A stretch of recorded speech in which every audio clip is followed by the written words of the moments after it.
this incident, Bond will give you some of the details regarding that. I witnessed over the last 2 hours a very coordinated response. A lot of training had to go into how these men and women of Emory University, DeKalb County Police, the FBI, the City of Atlanta Police, Fire and Rescue from both DeKalb and the City of Atlanta, the GBI, Georgia State Patrol. I saw officers coming from all over to be able to respond to this incident. At this time, Chief Sherbon will give you more of the details, but at this time, the shooter is deceased, and we don't have any civilians that have been shot in this active shooter incident. Thank God for that.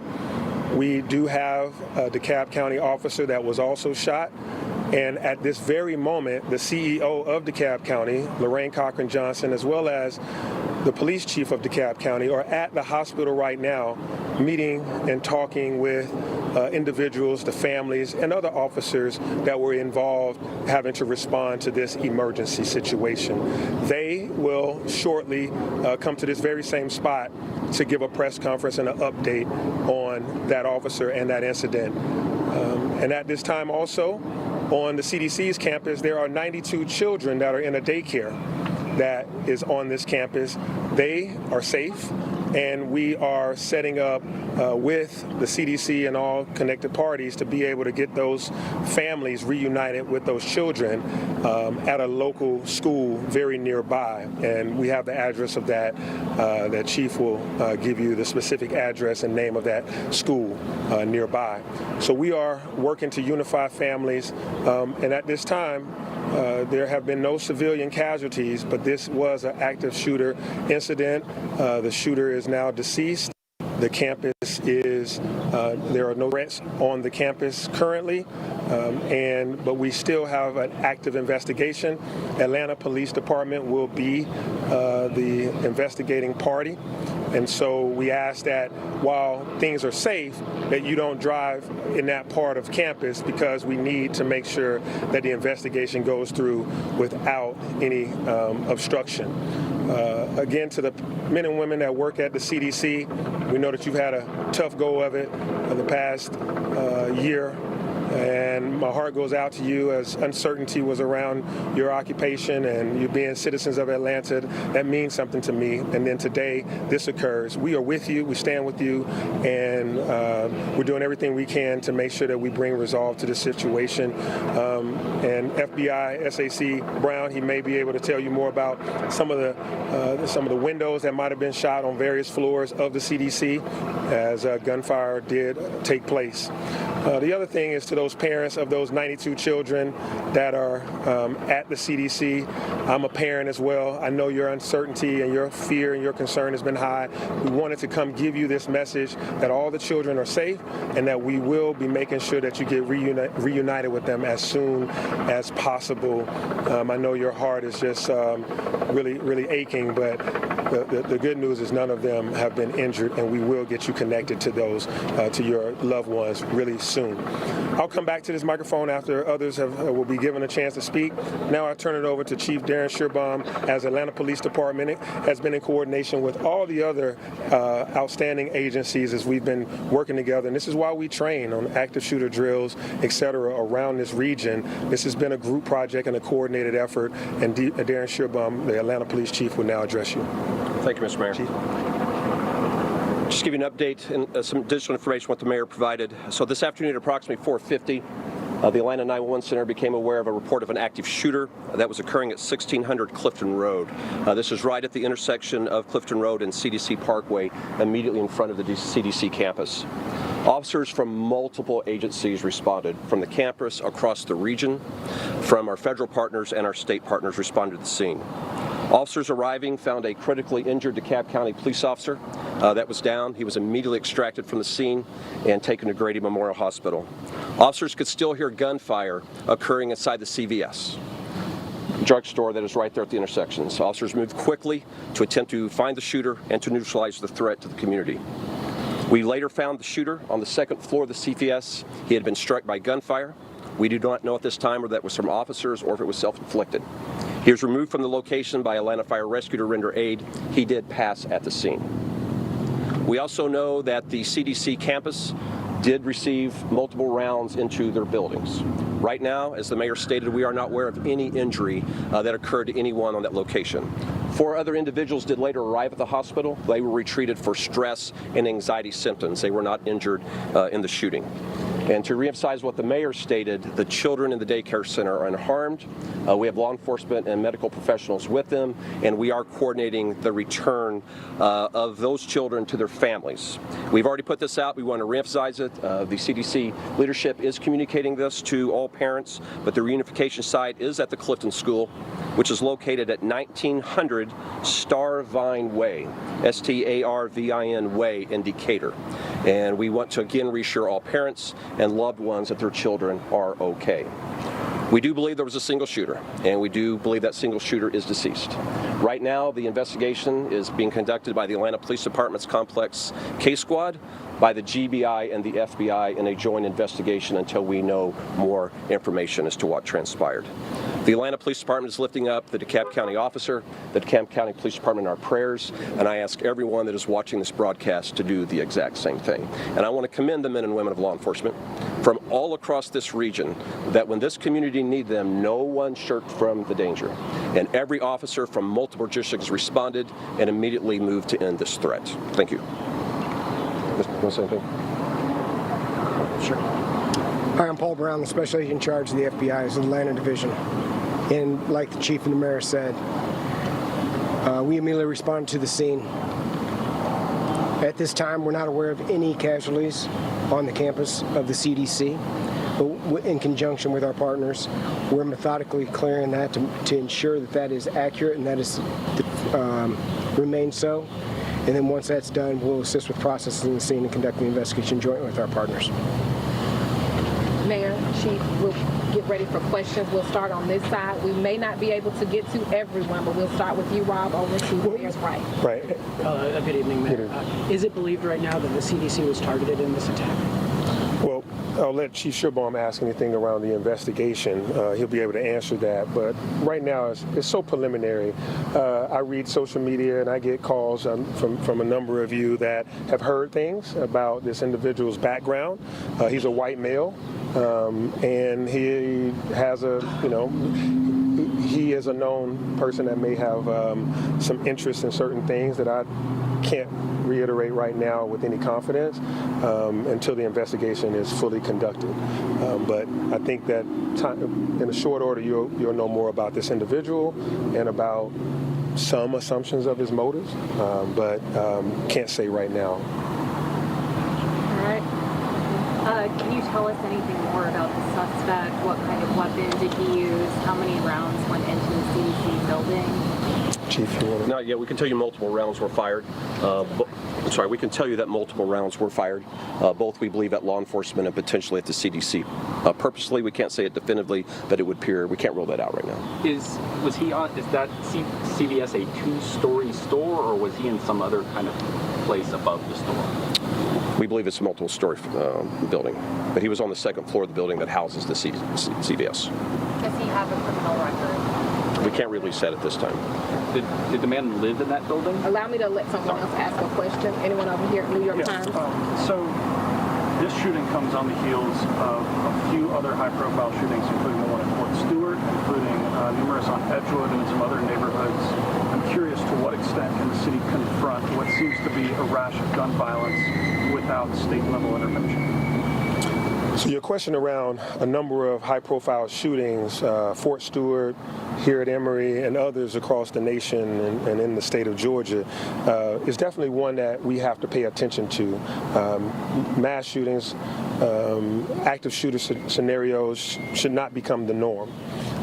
We have a number of individuals in this country that have access to high-powered weapons, and for individuals with those high-powered weapons that may have mental challenges, or those individuals with high-powered weapons that are angry, when they choose to use those weapons in a way that harms multiple people, we have to put an end to that in our society.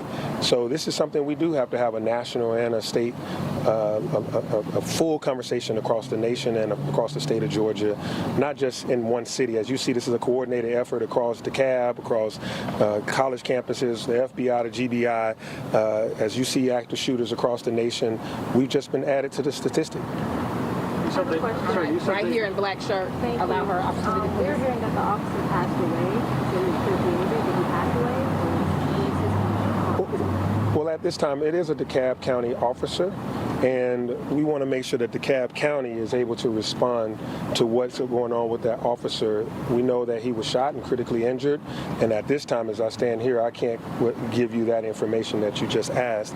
We have the PIO of DeKalb County here, and as I said, in short order, you will hear from the DeKalb County Chief and the DeKalb County CEO. All right, over here. Can I ask, why was the DeKalb officer there? I know this area is kind of on that border, but just talk about that. Maybe Chief Shirbaum or you, Mr. Mayor. We're going to talk about how mutual aid and how we're all kind of together. Well, this is an area that is part of the city limits, but inside of DeKalb County, so it's not uncommon for patrol patterns to cross for multiple jurisdictions that may share the space. We don't know why the officer was there. Was he going to work? Was he coming home from work? We don't know if he was on patrol. We will know that at the end of the investigation. Hang on, Ryan. She's got it. Do you want to give an update? So we can confirm that our officer was responding to the threat of the active shooter. So you can confirm? Yes. Yes, we can confirm that our officer was responding to the threat of the active shooter. Can you give an update on the condition? There have been several media reports that he's passed away or she. So we can't confirm that at this time. Like Mayor said previously, our chief, interim chief Pedrick, will be here to provide an update. I just don't have that information readily available. Ryan, over here, Ryan. So we are, both Chief and Mayor, if we can, we're getting reports that maybe the suspect who was known had some issues with the CDC because he was upset about a COVID vaccine and he thought it made him sick. Is there any way you guys can maybe address that, and maybe if he was targeting the CDC because of the vaccine? We cannot confirm at this time. This is in the earliest stages of the investigation. The same questions you have, law enforcement has, and so everything that is the question of the nation, we're going to get the answer to, and we'll be able to report back as soon as we can. All right, Univision.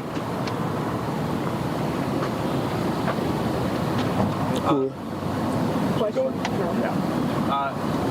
We're hearing this maybe for Cab, but was this officer a rookie officer? We heard basically he was almost ambushed a little bit when he actually arrived on scene. So any information about the officer will come from interim chief Pedrick later this evening, including his status and how long he was with the department. All right. Is the white car with the trunk open and shot up, is that connected to the suspect?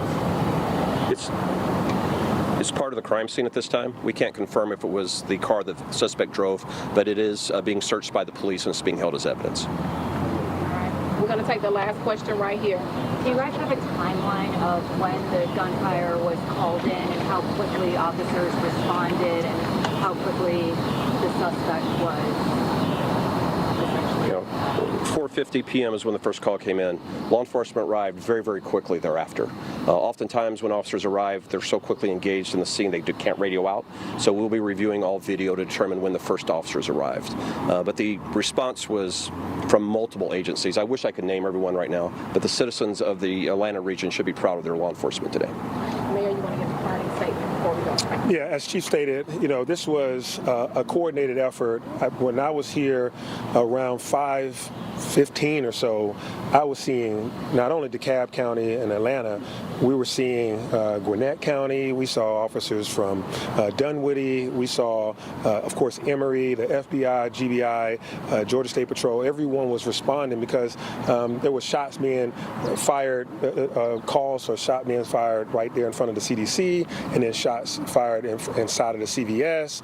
And so you're hearing, everyone responded. It was hundreds of officers as well as fire rescue. And at this time, we've spoken with Emory President Finvez, as well as all of the individuals at the CDC, the leadership there, and the leadership of DeKalb County, et cetera. Everyone will continue to give updates throughout this evening. This very same spot will be utilized by DeKalb County County as they return from the hospital really soon, as they're talking with families. And as more information becomes available that we can share about the suspect that is now deceased, we will make sure that we share that, because we want you to know the mindset, what might have led to this, so that we never have it happen again. We want right now to give this update that the area is clear. No threats continue to exist, and we're going to start reuniting families with those children that are in that daycare. And again, the campus has the all clear sign. Stay out of that area right there in front of the CDC and where the CVS is, because it is an active investigation that's being led by APD in coordination with FBI, GBI, and of course with DeKalb County there. That's it at this time. Thank you, everyone. For any updates, please make sure you follow the Atlanta Police Department social media. That's where we will have updates. That's also where we will let you know where we will have our next press conference, and we'll also try to send an email. Thank you, everyone. To Mayor Dickens there, among others, I want to jump off one point that he was just talking about, reuniting family members and children. It's been an excruciating long 3 hours for people who have been separated from loved ones as people were on lockdown. We know that includes 92 children at a daycare at the CDC, a building that has bullet holes in the windows as we speak, had been under lockdown.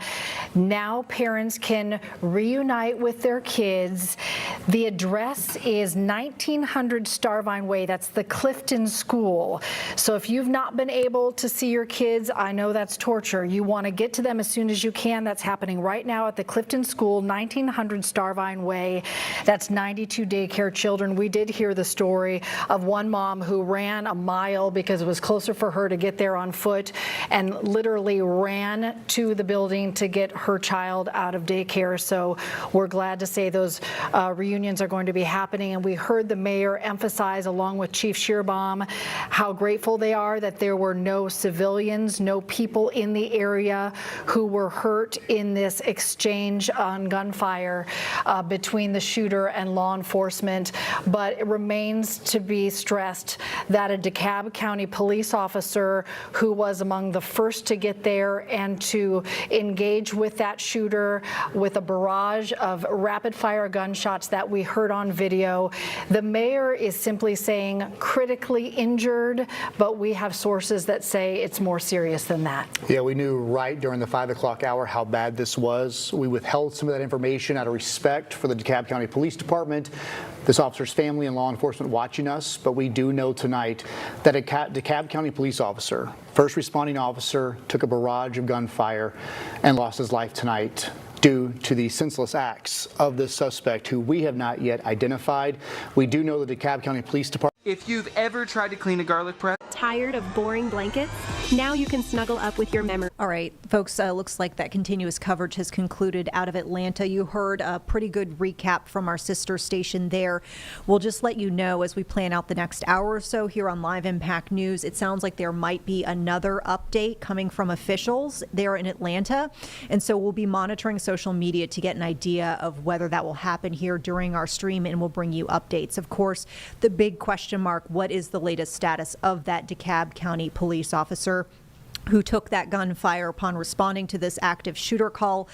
We heard officials there just moments ago stopping short of giving us the latest status on that officer, only saying that they were brought to the hospital. We're told Grady Memorial, which from my understanding there of the Atlanta area, that is the Trauma One center that they bring gunshots and critical injuries to try to save them. That officer went in critical condition to the hospital, but we do not know their latest status as of now. This week's Weather IQ is actually inspired by a question one of you asked me the other day. What controls rain intensity? Let's raise that Weather IQ. The difference between light rain and a torrential downpour depends on several factors, starting with the basics. It starts with warm air, which holds tons of moisture. As the air gets warmer and more humid, it becomes very buoyant, meaning it rises with ease. Rain forms when warm, moist air rises and condenses into tiny condensation particles. These collide and merge with one another, forming water droplets through a process called coalescence. Once these droplets get too heavy to be supported by the cloud's rising air, they fall! This vertical rising air, called an updraft, dictates rain intensity. A stronger updraft gives more time for those droplets to form and grow. Cumulonimbus clouds, aka thunderstorms, have the strongest updrafts and thus the heaviest rain. Falling rain cools the air. This forms a downdraft. This falling cooler air lowers rain intensity is the reason why thunderstorms range from a light rain near the edges to the heaviest rain at the center. Other factors. Topography. When air rises up a mountain, it cools and condenses quicker, leading to heavier rain, but dissipates as it flows down the other side of the mountain. Similar to the mountains, rain and storms develop faster in the presence of weather systems, such as a cold front, that drives up warm and moist air much faster, often creating stronger storms and widespread rain. If you have any weather questions, send them to us at weather@wcnc.com. They very well could be our next Weather IQ. I'm meteorologist Chris Mulcahy with WCNC Charlotte.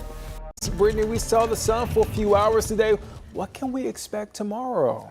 Well, a little bit of sun still peeking through, Nick, but not for the whole entire day. So unfortunately, this cloudy sky that we've really seen a lot over the past few days is going to continue. And it's all because, at least this time, this cold front that's situated just south of us as it starts to lift northward, and it will continue to do so. When you have a cold front that's stalled, it of course is a stalled front. This is what it looks like with the combination of the warm and the cold. But warm fronts lift north, whereas cold fronts lift mostly north to south. So with this being said, as this continues to lift north, it will turn into a warm front, bringing us more moisture, more humidity, and also warmer temperatures. But the warmer temperatures probably not going to break too much because of all the cloud cover. So most areas in the low 80s tomorrow. But what I do think you're going to notice compared to what we had today, where we had sunshine peeking through and less rain, is more pockets of heavy rain, even though not everyone is going to see them. Here's current satellite radar. You can actually see some areas of light rain toward parts of Anson County, Richmond County, as well as down south toward Columbia. This is going to be the pattern tomorrow. We're going to see rain shift from the south toward the north, which is a little bit abnormal.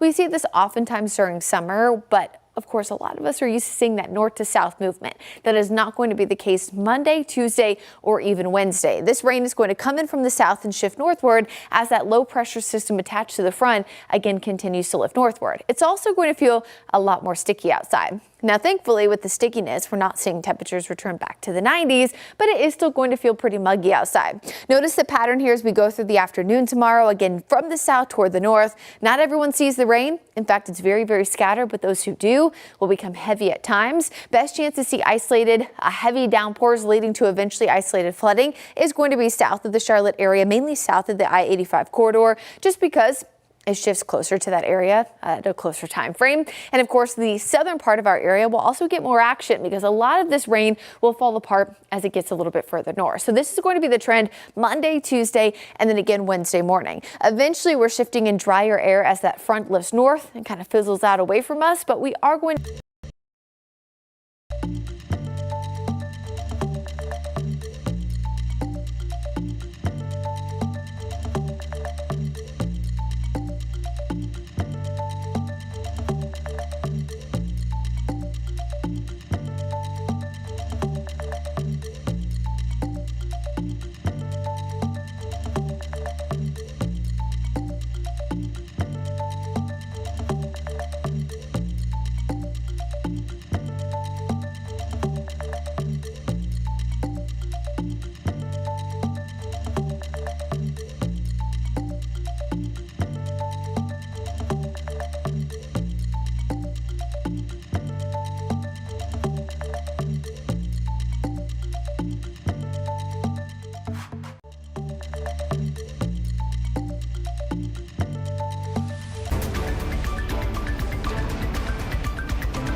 Happy Monday. We made it through the weekend and we're back here on Monday. You like how I phrased that, Carly? Yeah, we made it through the weekend and we got here Monday. We're back here this morning. I'm happy to be here.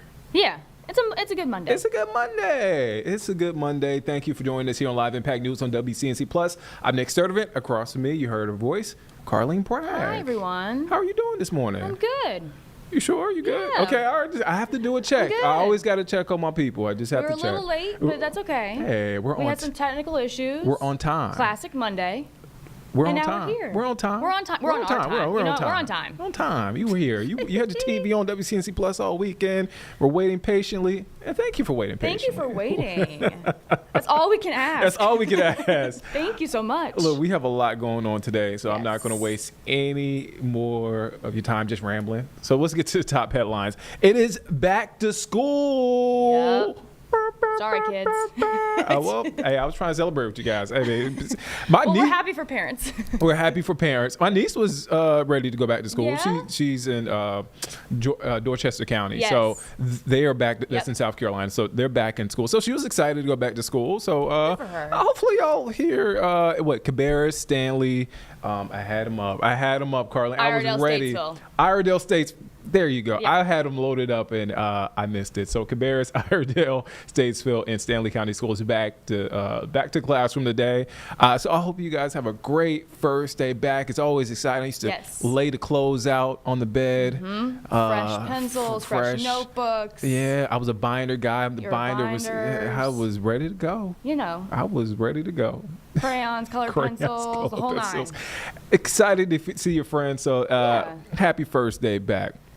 All right, let's get to our next headline. Nancy Mace, Congresswoman Nancy Mace out of South Carolina, who recently announced that she's throwing her hat in the ring to run for governor of South Carolina, will hold a town hall this evening in Rock Hill. So we will have that press conference, that town hall, I should say, on WCNC Plus live. Make sure you tune in, and we'll have updates throughout the day on that town 6 hall. o'clock. 6 o'clock. Thank Yes. you for that time. 6 o'clock, Nancy Mace will have a town hall in Rock Hill. And our last announcement, we are awaiting a press conference out of Washington, D.C.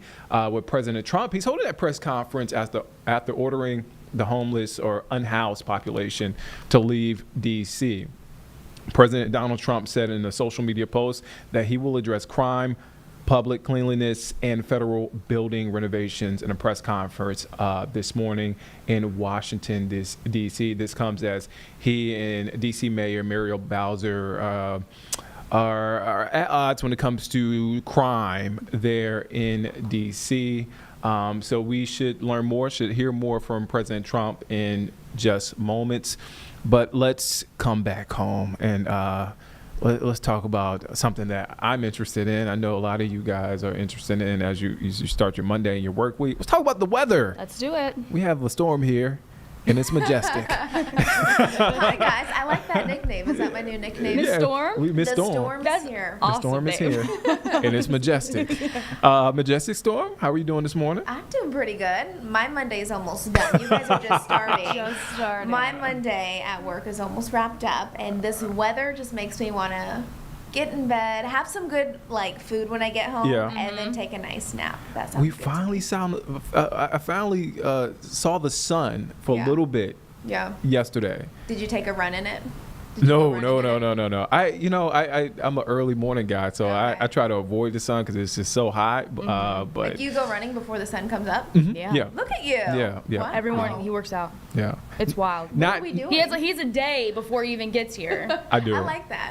That's why I'm so high energy. I'm dragging a little bit. I was nighttime last night. I did the Yeah. 6 and the 11, so I slept in. You still seem high energy to me. I'm a little off my game a little bit. I'm a little rusty, so bear with me, guys. Yeah. But Not really yeah, noticeable. No, not at I all. appreciate I'm ready that. for some sunshine though. Yeah. This Same. is so bizarre. I don't think I've ever had an August where it is this cool and this rainy and gloomy, and we're kind of just back on track to it. So let me show you satellite radar, what I'm looking at right now.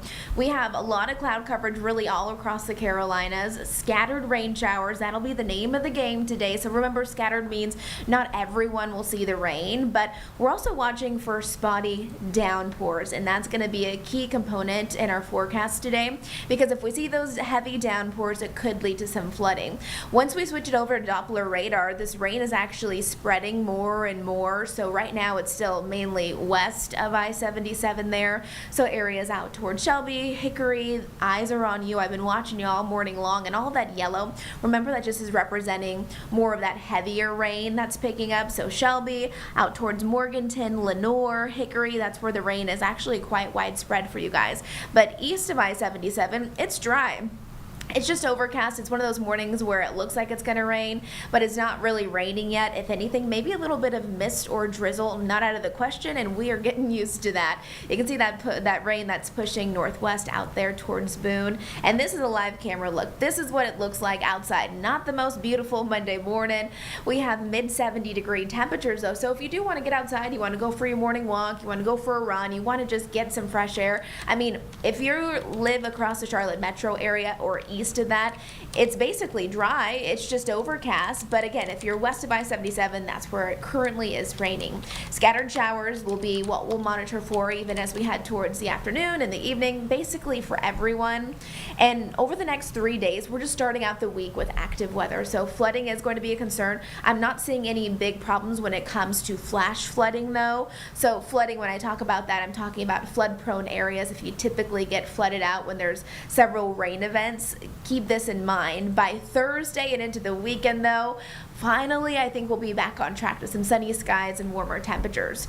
Current temperatures right now, mainly into the 70s for us, 74 out there towards Monroe, 71 in Lincolnton, mid 60s though out there in Boone. And here's the deal. Over the next 3 days, this is indicating where we could see some flooding. So notice that we have counties shaded in green each and every day through Wednesday. That's a low end risk. So at least we don't have a medium to high end risk, but a low end risk is still something, meaning really those spotty downpours could lead to some flooding, and we'll be watching that through Wednesday. Here's what to expect today. Temperatures struggling to warm, and it's just because of all those clouds out there. Upper 70s, low 80s, that's where we'll top off, and that's still below where we should be for this time of the year. And a lot of us across the Charlotte metro area, we're dry right now. It's just very overcast. However, I think things will change as we head towards the afternoon and evening with passing showers and thunderstorms.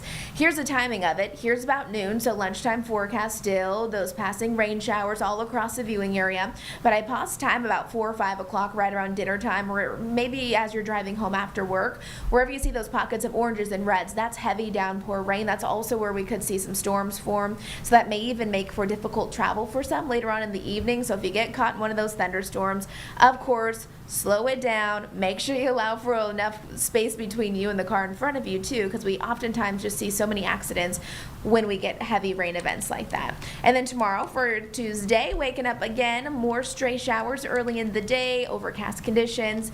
And this is how much rain radar is estimating that will pick up Monday through Wednesday. So just take this with a grain of salt. We're looking at some of the highest totals just south of Charlotte, over an inch, especially out there towards Rock Hill, Chester, pretty impressive totals there, and just over a half of an inch in Charlotte. So not a ton of rain, but we will have those opportunities over the next 3 days.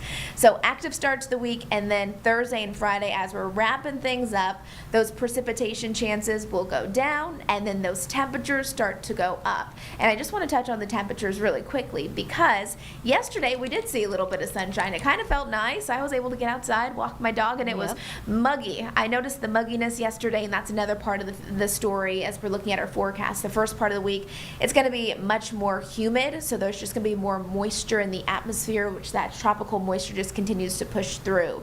80 degrees today, 6 degrees cooler than yesterday, but we're warming up. If you're looking for the return of sunshine, more summer-like conditions, I think really by Thursday and Friday, things look fine. And if you're already making those weekend plans, I know it's only Monday, but there's a lot of people, you always need a little something to look forward to.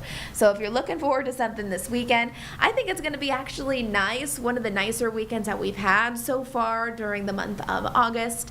So stick with us over the next 3 days. Really, I think the biggest concern will just be that localized flooding because of those random downpours. Otherwise, just a lot of gray skies and cooler temperatures, guys. I said this Friday, but it's like Seattle, North Carolina. Like, it's just a lot of rain. Yes. A lot of gray. It's just not cute. No, I think you said that perfect. Well, I think both of you guys said that perfectly. Not cute. And so Seattle-like. I'm from Seattle. That's right, yeah. I'm not from Seattle. I'm from Washington, and I have spent a lot of time in Seattle. And I'm not kidding you, you guys. It's like I moved out of that area for a reason because it is no joke. You go not just weeks, but imagine months without Oh, seeing yeah. sunshine. Like in the Pacific Northwest, it's so gorgeous. I mean, people love to explore that area, but if you get energized by sunshine, you just do not want to live there because it's so long. I had a stint in Buffalo for a while, and it's a similar thing where it's the winter months, it is gray skies. Yes. And I remember, because I'm a Carolina girl, like calling my mom and being like, seasonal depression's real. I miss the sunshine. Yes, it is crazy. I remember I spent some time in Seattle, and a lot of people would have happy lights, and you turn on this light, and it would act as if it was the sunshine. And I had one on my desk, and it was so bright, and it would just I was desperate. We had a couple of my colleagues that had them, like little sun lamps at their desks, because they're like, this is what I'm gonna get. This is where I'm gonna get my sunshine. So it's like we've had, it seems like 2 weeks of this, but imagine just having months of this weather. But some people love this type of weather. Some people love it. Some people are like all about this. I like it in doses. Yeah. It was a nice break last week because it was so hot the week before. But all right, it's time to get back to our regular schedule program. Yeah. Oh, I did not know that. Majestic. Okay, that's interesting. Yeah. Okay. All right, Majestic Storm. We won't see you back here in the Live Impact studio today. Enjoy your nap. Thanь you. Enjoy you're in midday, right? No, not today. Not today? Oh, okay. I'm sorry about that. Becca's doing midday. Okay. I'll be back tomorrow morning, though. So I'll be with you guys tomorrow. Great. Yeah. Enjoy that nap for the both of us, Colleen and I. Take a nap for me. Majestic Storm here. All right. Thank you, Majestic. All right, so let's shift gears. Again, we talked about it before. Back to school, kids are back in the classroom, teachers are back in the classroom, administrators are back in the school building. So we are wishing everybody, Cabarrus, Stanley, and Iredell, Statesville. Yeah, you got it. I had it. So ahead of the first day back for Cabarrus County, we got a chance to hear from the superintendent there. Ben Thompson spoke with Dr. Kopicki. I believe. Kopicki. I'm sorry, Dr. Kopicki, if I'm saying your name wrong. Kopicki. I mean well. So he talked to the superintendent there in Cabarrus County. They talked about everything from teacher pay to teacher retention, building projects, and why starting sooner than state law allows works for them. They also talked about artificial intelligence and what he's most excited about. They had a very long conversation. Yes. I know I threw a lot at you, so let's listen to that full interview right now. I don't have to tell you, this is a dynamic district that is booming in population. You've got at this point some aging infrastructure. You also got tight budgets. What is your biggest challenge? I think the challenge are some of those things you've mentioned. The growth is always a challenge. We're a growing district. Being close to the Charlotte-Mecklenburg area causes us some stress points in terms of the growth that happens. A lot of people move to Cabarrus County because it's such a good school system. They have the benefits of a great city being next to them, which is a fast-growing area. So the growth is always a concern. Keeping up with the building projects. Currently, we have 3 building projects going on. We have a brand new Mary Frances Wall preschool being built. We have a brand new Coltrane Elementary School being built. We have an opportunity school and alternative school being built in our system. We have about $10 million worth of building projects that are going to be coming online in the next year. So we have to continue to keep up with those projects, be nimble, be very adaptive, and make sure that our projections and our forecast is right as that happens with the growth and some of those things are happening. Funds are always tight. That's just the nature of the beast and what we do. I think in any organization, you're always looking at your fiscal responsibilities. But I can say to you locally, we've been strongly supported. Our local county government passed one of the largest increases in the history of Cabarrus County this year. So they're very supportive of us. Federally speaking, it's something you always keep an eye on, whether there are cuts, whether there are different grants out there. We always want to keep a close eye on that. Right now, today, we haven't been impacted by that. We are funded to what we thought we would be. In the state, it's an ongoing budget battle with them that you're always working with them and your legislature to make sure that you're appropriately funded. Yeah. I know going into summer there was like a $11 million shortfall, but things have gotten better since then. Bring us up to speed. Yeah, we've rectified our shortfall. We had a balanced budget. We closed out our budget season June 30th, rectifying that shortfall, and we're looking forward this year to continue to have a balanced budget and avoid any of those pitfalls that may occur. You said that you're always working with the state. You also talked about tight budgets. And state lawmakers have given a lot more money to opportunity scholarships and vouchers. Sure. How does that impact your bottom line? Well, there's only so much money, right? So I think that any time you take any money out of one system and give it to another, it's going to impact you. I support public education. That's why I'm here. I support Cabarrus County schools.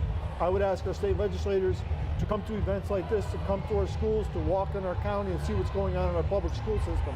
We have great educators, we have great parents, we have a great community, we have great kids. They achieve and are successful locally, statewide, and nationally. And I have evidence of that all over this district. I would just say that I think it's a major responsibility for our legislators to continue to support public education and to do that with the resources that our taxpayers pay for. We have a great system and we need the money to continue to fund that system. We also need the money to pay our teachers appropriately. Our teachers are not paid what they should be paid.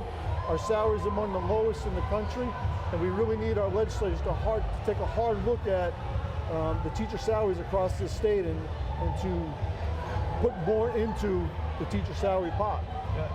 You all add 12% here, I believe, in Cabarrus County. Is that a supplement on top of what the state pays? Yes, it is. How is teacher recruitment going for you guys as a school district? Right now, we're probably staffed better than we have been since post-COVID, since 5 years ago. But we still have some shortfalls in some areas. EC is a tough area. Some math and science areas are tough areas to fill.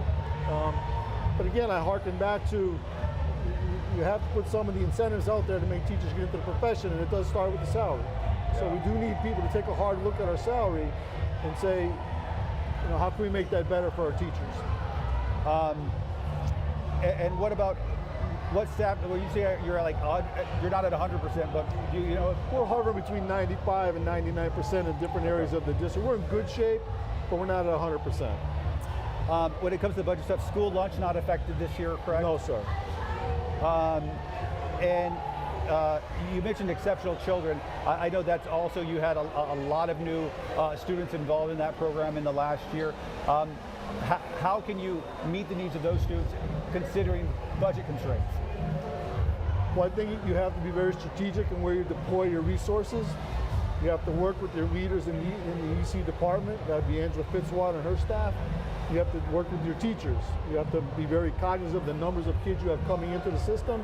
And one of our challenges is because we're such a good school system and because we serve the special needs population so well and our teachers are so phenomenal, that people come here for that, to make sure that their kids are given the resources and the opportunities that they need to be successful. And Cabarrus County does an outstanding job of that. So it's a challenge on one hand, but it's a compliment on the other that they trust us to take care of their kids and provide the education that their students deserve. So I would say it's always being strategic in how you deploy the resources, working with the leaders of the department, and ultimately what it comes down to is having strong conversations with parents and teachers to make sure that you're delivering the services that all students need. Your start date is August 11th. You're one of those school districts that goes a little earlier than what state law does. Why is that important for you? Well, it aligns up well first off, it aligns up well with the early college system. It gives us a clean, neat break at the Christmas break where the semester ends. When students return back in January post-Christmas, that's a new semester for them. So it's a clean break for us. It lines up nice with our vacation time. It lines up nice for our academic programs. And what we've seen is academically our kids are performing better under this schedule than they were under the old schedule, which is really the key point we were trying to make from the get-go. Our student achievement has been significantly impacted, and it continues to be significantly impacted to the positive nature of the schedule. The schedule is helping that. Has the state said anything to you guys about it? The state keeps us aware that they're not in agreement with our start, but again, we've been fortunate we've been able to start early the last couple of years, and what we continue to ask for is flexibility. We're not saying change the law for everyone, but we're asking for flexibility across the state that we can kind of choose when we start and when we finish. It's worked best for our kids and our community. I would say, what would your message be to state lawmakers then? Well, I would say have conversations with us and talk with us, and we can show you how it's impacted us in a positive nature and how it's helping our kids achieve higher rates of success, and how it's impacted our attendance rate is up, our graduation rate is up, our test achievement scores are up. So we're seeing the impact of that schedule. And that's not the only thing, but it is one of the variables that we believe is impacting our higher student achievement and successes in Cabarrus County. How is AI impacting not only your jobs, but also what you're teaching? Yeah, I think you have to be very nimble when you're dealing with technology and the social media things that are out there. AI is presenting its own challenges. It's new, it's fresh, it's something that's real and present in our school system. So for us, what we do is we offer a lot of professional development. We work with our technology department to make sure that our teachers are fully aware of how to best use AI. We try and educate our students as to how to best use AI. It's not going away, it's here. So we don't avoid it, we embrace it, but we're trying to embrace the positives of it and what it brings to the classroom that helps our kids achieve at a high level. And we just continue to offer professional development and have good, strong, collaborative conversations with our teachers and our community so that we're all on the same page and helping our students achieve. What are you most excited about for the school year? I'm most excited about seeing our teachers today. When you see this enthusiasm, this excitement coming in, it's a sign of things to come. But nothing beats the first day of school when you see the smiling faces of the kids coming in and you're reminded of your why and what you do every day and how you impact the children of our society in a positive way. And that's an inspirational thing. So I'm looking most forward to seeing our kids. Thrilled to see our teachers, but very excited to see our kids next week. Perfect. Doctor, thank you, sir. Thank you, sir. Appreciate it. All right, so really good, wide-ranging interview Ben Thompson did with the superintendent there in Cabarrus County. Again, welcome back to school to the students, staff, administrators, everybody within the school district, Stanley, Iredell, Statesville, and Cabarrus County back in the classroom today, and our students and teachers and administrators in South Carolina. You guys are in your second week, so have a great second week of school. All right, let's take a live look from inside the press room there inside the White House, where we are awaiting a White House press briefing. So President Trump has been busy this morning. He has a press conference scheduled for 10 a.m. and already posting on Truth Social. Trump mentioned that D.C. Mayor Muriel Bowser is a good person who has, let me quote this, quote, is a good person who has tried, but she has been given many chances and the crime numbers get worse and the city only gets dirtier and less attractive. Again, D.C. Mayor Muriel Bowser and President Trump at odds over the crime there in Washington, D.C. The mayor in the city is saying crime is down. Trump is refuting those claims.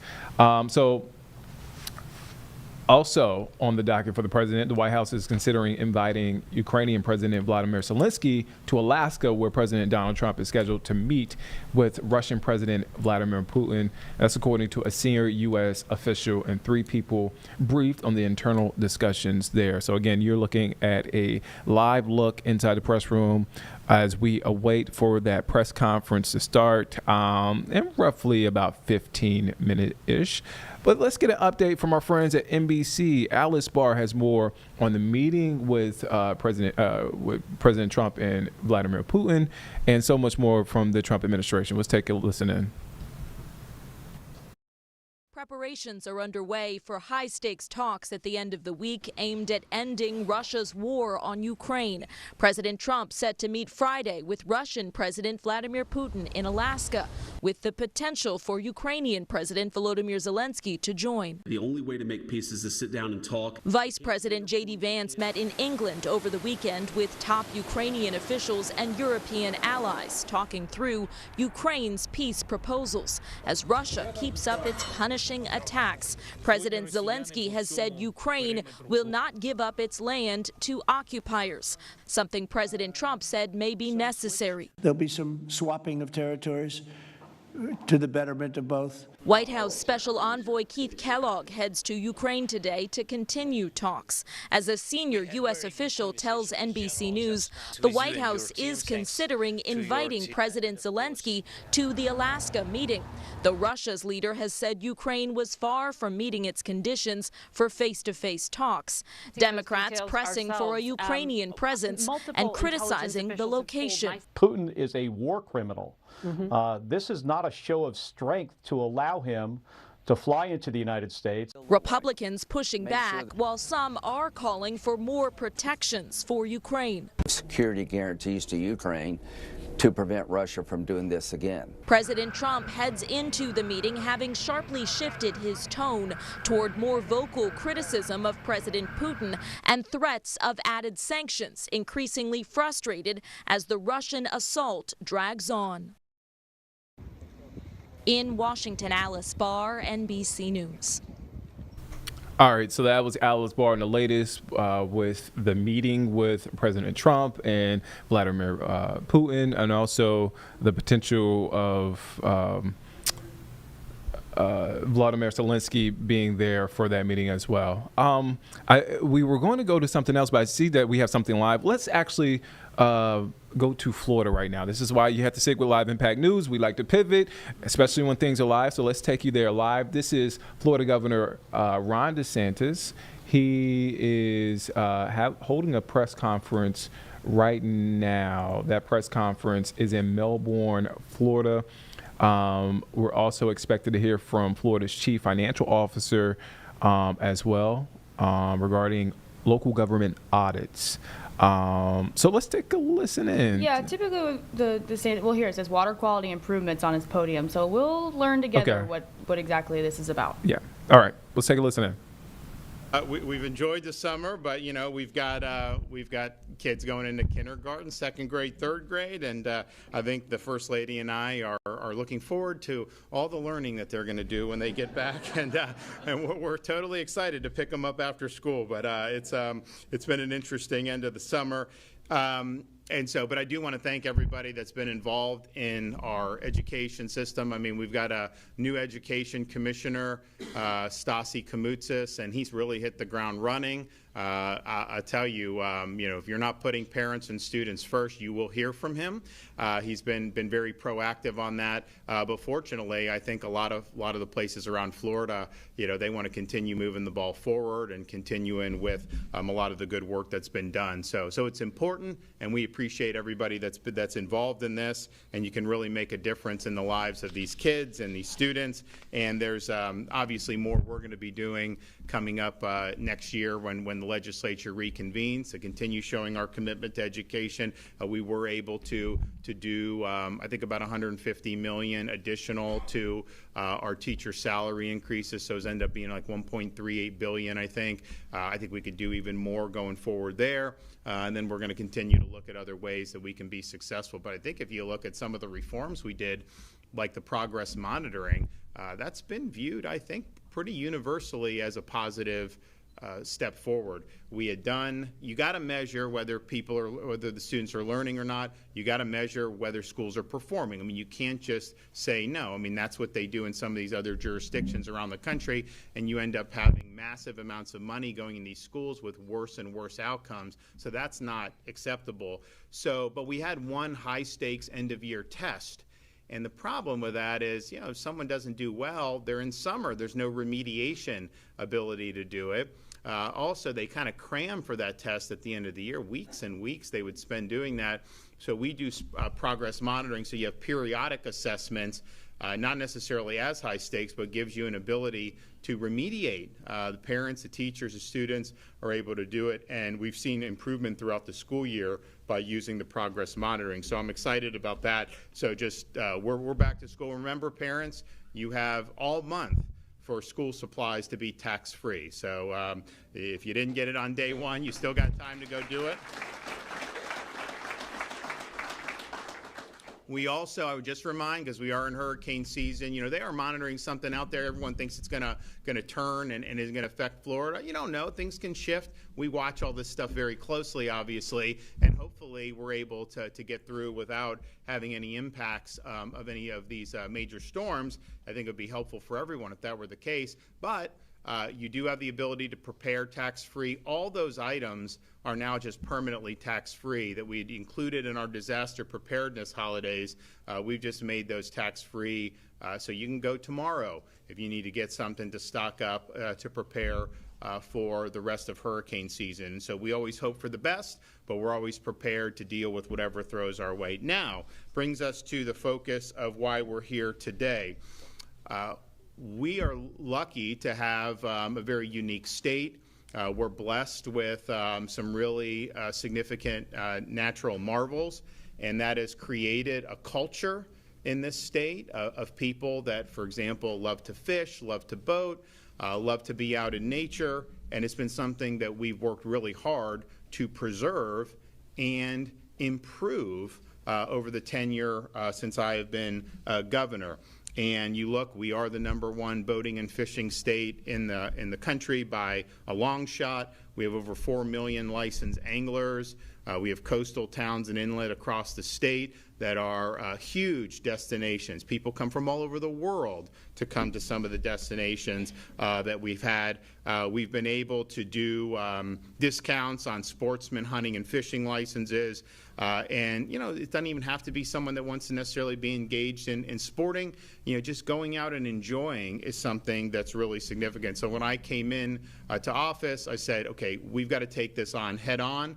There's a lot of problems throughout the state, starting with the Florida Everglades, but also, of course, including major jewels like the Indian River Lagoon. And so we said, we're going to do something about it. So we put our money where our mouth is. We launched a very ambitious project for environmental stewardship, and the results have been really fantastic, but we're not done yet. So to date, we've awarded over almost $3.3 billion to over 1,000 projects aimed at protecting Florida's water resources. These are already delivering results, reducing nitrogen by over 4.8 million pounds and phosphorus by nearly 900,000 pounds on an annual basis. So removing nitrogen and phosphorus from Florida's water resources is critical to protecting springs, rivers, estuaries from harmful algal blooms, fish kills, and the long-term degradation of ecosystems that support tourism, recreation, and drinking water for millions of Floridians. More than 250 projects have already been completed. Many more are underway to meet the future demands of Florida's growing population. We're also investing in alternative water supplies. So a couple months ago, we awarded over $389 million in grants to make additional improvements in water quality and quantity across the state of Florida. This includes almost $200 million in water quality improvement grants, $55 million to expand alternative water supply projects, $100 million specifically to the Indian River Lagoon Protection Program, which we started during my administration. And the Indian River Lagoon is the most biologically diverse estuary in all of North America. We also did $25 million to the Caloosahatchee Watershed Grant Program to reduce nutrients in the Caloosahatchee River and estuary. And I think some people know within the last couple months, I think it was probably in June, we did the ribbon cutting for the C-43 reservoir, which is going to be instrumental in protecting the Caloosahatchee from discharges out of Lake Okeechobee, which are done by the Army Corps, which is federal. So it's not necessarily something we control, but we have been able to do this project. It's going to make a big difference. We've also done $20 million to the Biscayne Bay Water Quality Improvement Program, which is a beautiful area down in the Miami region. So these projects alone are projected to remove more than 1.1 million additional pounds of nitrogen and almost 300,000 additional pounds of phosphorus each and every year. Fiscal year 25-26 budget, we invested $460 million for water quality improvements and $50 million for the alternative water supply grant program. That's going to help communities plan and implement vital conservation. As more people, as our communities have grown, water quality projects will preserve freshwater resources and allow for increased output to meet the growing demand. We've made Florida a leader in protecting water resources. We're going to continue to deliver results, and that's exactly what we're doing today. Today, we are announcing the completion of the Crane Creek M1 Canal Flow Restoration Project. Prime example of how strategic state investment delivers measurable economic benefits. Over 100 years ago, the M1 canal was built to control flooding in the area, but it changed the way water naturally flowed between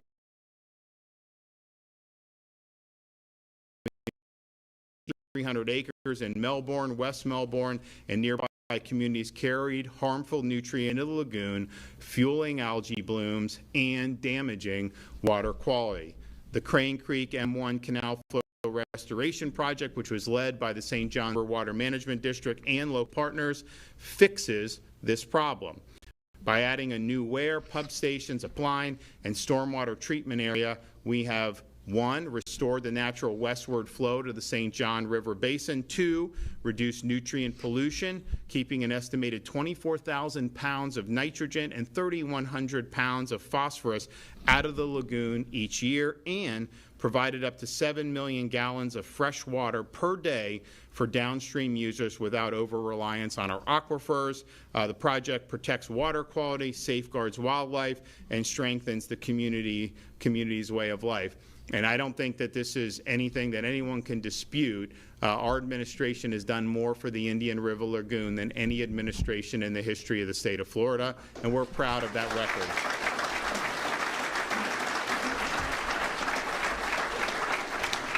So we are going to continue to deliver results, and that's what it's all about. I'm always talking to Alexis, okay, let's speed it up, let's go, don't take, excuses, all this stuff, and you go. And there's a lot of stuff going on around the state, but I mean, just what we've seen, heck, over the last 3 or 4 months, these projects coming in for a landing in really, really big ways, just shows you that, our department has its eye on the ball, and we are pushing to deliver big results. So with that, I'll welcome up our Secretary, Alexis Lambert.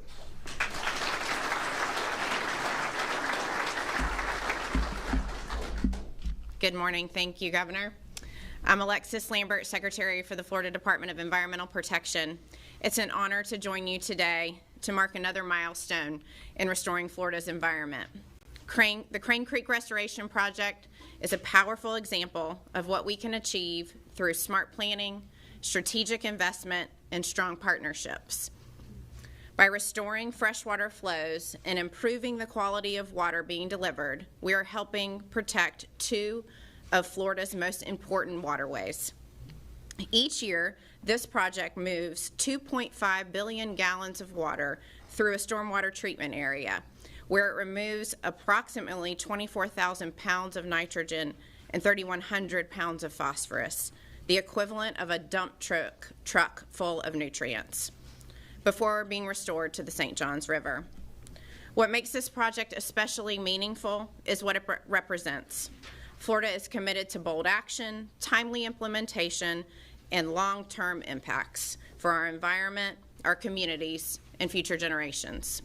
Since 2019, Florida has invested nearly $8 billion to restore and protect the state's iconic waterways, delivering results with maximum return on investment to Florida taxpayers. Thank you, Governor DeSantis and the Florida Legislature, for your unwavering commitment to our water resources, especially the Indian River Lagoon, and to the St. Johns River Water Management District for your leadership in making this project a reality. Thank you. Chair Bradley.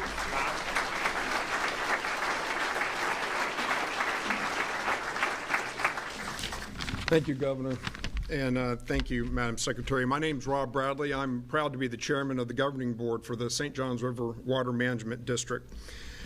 And before I talk about our project today, I do want to take a moment of personal privilege.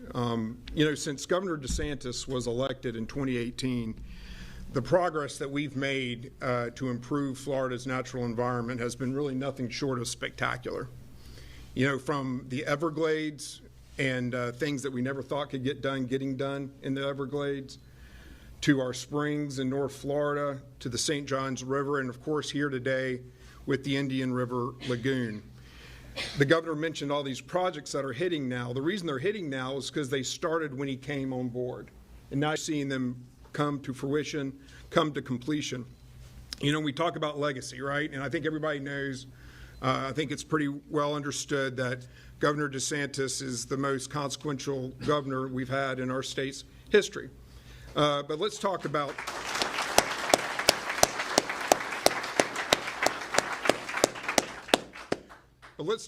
legacy. This is my personal opinion, but I think his greatest achievement when history judges things, and he's not done yet, but when history's done, when his time is done and history looks back on his tenure, I think his greatest legacy is going to be securing the future of Florida's one-of-a-kind natural environment for all the future generations. That's going to be it.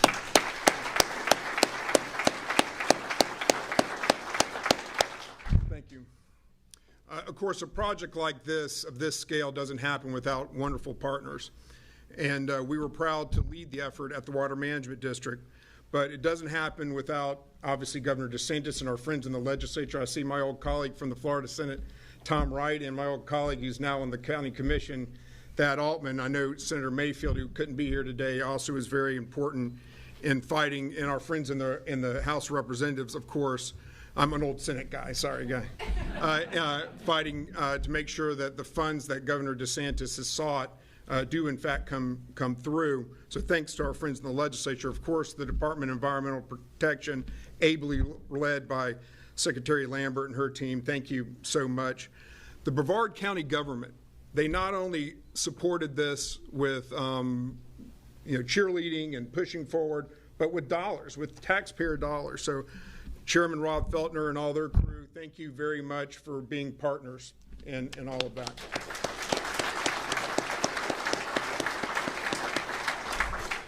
You got the IRL Council, boots on the ground that are just incredible. Our Executive Director, Dr. Dwayne DeFries, has done a wonderful job.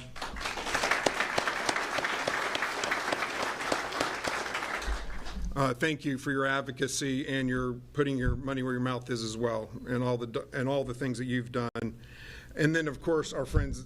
I'm so proud of the Water Management District. I see all my fellow governing board members today. Thank you so much, Mike Register and his team. Y'all are just incredible.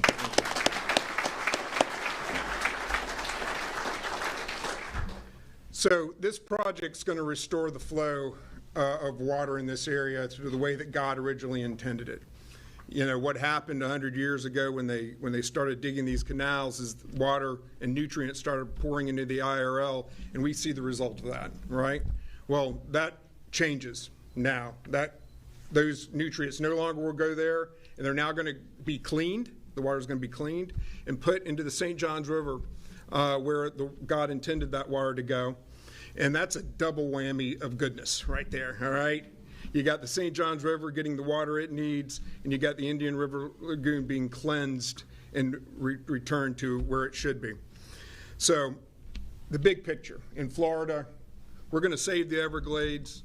We're going to save our springs. We're going to protect the St. Johns River, and we will save the Indian River Lagoon for generations to come. Thanks to the leadership of this man, Governor Ron DeSantis. Thank you, sir. All right, thanks.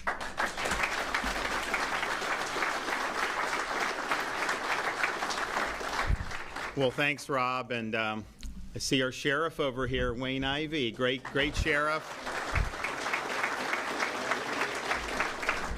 Don't take for granted the quality of life you have in Brevard, because if you didn't have a law and order sheriff, you didn't have his deputies out there risking their life, things would be worse, no question about it. And the one thing I've noticed across the country, as you've seen the collapse of places like Chicago and all these places, it's public safety. If you don't have that, the minute you lose that, everything else, education, economy, all that really starts to fray. And Good morning, South Carolina.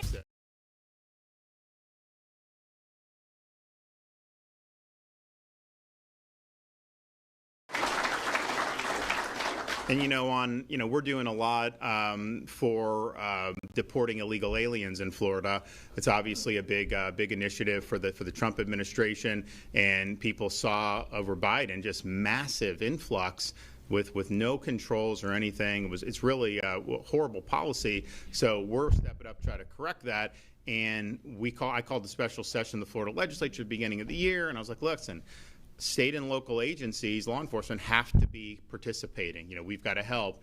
And the reality is, I wouldn't have had to done that legislation if everyone was as gung-ho as Wayne, because they would have done it, right? And the same thing with the state agencies. We didn't really need to do that because I was going to order the state agencies, hey, you guys got to be on the team here. But he's done a lot in that regard, probably over and above what other sheriffs around the country have done by a country mile, and that's significant. I'm sick of seeing some angel mom who's loses a son or daughter against crime, that somebody who's been deported from this country a couple times and is still here, that's not right.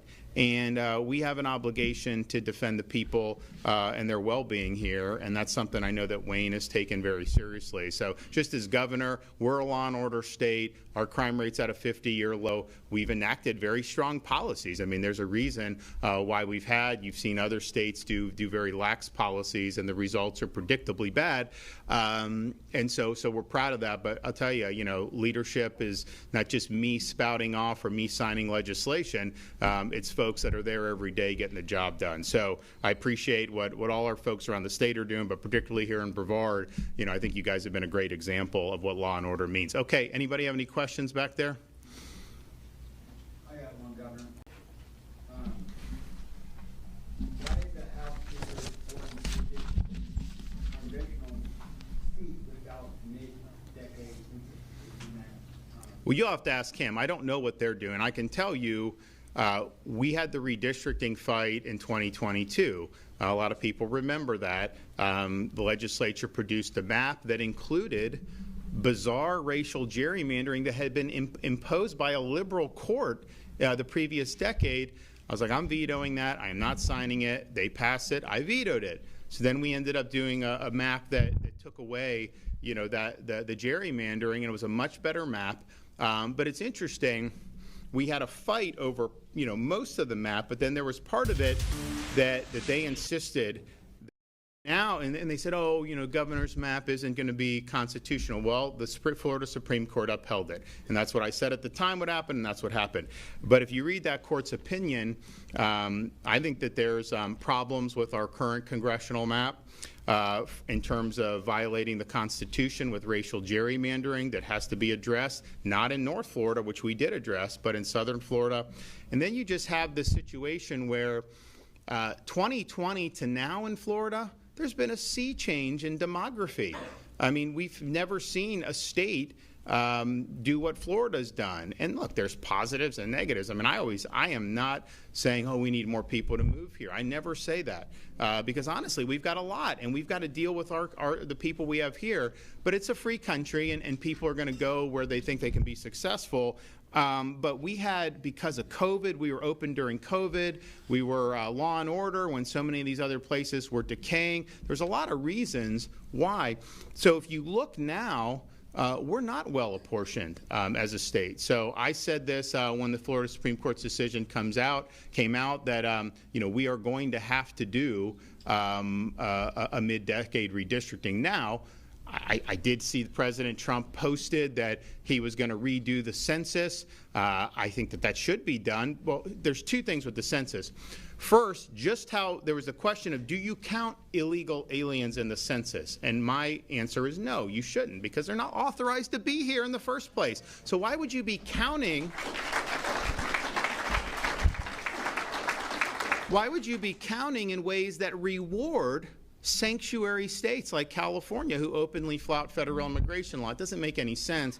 And I don't think the founders intended, like, what, if somebody's vacationing in America during the census period, like they just get counted? Obviously, you want to do people that are lawfully here. So I think that's one thing. But putting that aside, because they tried to do it in the first Trump administration, Justice Roberts basically kicked it for procedural reasons. So it didn't end up, we didn't get that change that a lot of us wanted to see. But even if you take the census as was, where they are counting illegal aliens, Florida still should have had another seat than what we got. And even Biden's administration came out with analysis a couple years later acknowledging that's the case. And so the errors that have been identified, imagine that, all the errors benefited Democrat states. So is that random, or is that something that I don't know? But if they just did what the errors were determined to be, that would give us another seat. Now, they actually did a mid-decade census then, and they didn't count. California would lose 5 or 6 seats. I mean, it wouldn't even be close. Florida, we would probably gain 4 or 5 seats if they did mid-decade census. Definitely we gain at least 3. So if they do that, I don't know how quick they can do it. I don't know how that is. But if they did do it, You're watching Live Impact News on WCNC Plus. I'm Nick Sturden. Right there is Florida Governor Ron DeSantis. He's holding a press conference there in Melbourne, Florida. So we are keeping an eye on that. We want to shift away from that and go to our nation's capital, where in just moments we're expected to hear from President Donald Trump. That's a live look at the press room there, as, again, we're waiting to hear from President Trump. And this comes on the heels of Trump posting on Truth Social this morning saying that D.C. Mayor Muriel Bowser, quote, is a good person who has tried, but she has been given many chances and the crime numbers get worse and the city only gets dirtier and less attractive. He and D.C. Mayor Bowser have been at odds over crime and other things there in D.C. The mayor, the police department says, hey, crime has been down, actually. President Trump refuting that and says it hasn't. So he is wanting to step in and take federal action when it comes to that. As we speak right now, ahead of this press conference, there is a free D.C. rally happening as a counter protest to President Trump's potential actions and against the Trump administration. Let's take a listen in to this rally that's happening again in our nation's capital. Let's take a live listen in. This is not about crime. This is about control. This is not about public safety. This is about power. Last week, Donald Trump suggested that our children in D.C. as young as 14 should be tried as adults. Let me ask you, do we want that? No! And Trump's U.S. attorney has said that she wants to come after our youth and was frustrated because I can't get my hands on them. Do we want that? No! Trump threatened that if D.C. didn't start punishing our children more harshly, then he would federalize our city. Do we want that? No! Trump will not bully us into preying on our children. We will not sacrifice our children to a tyrant. Harsher punishment does not improve outcomes for young people in D.C. or anywhere.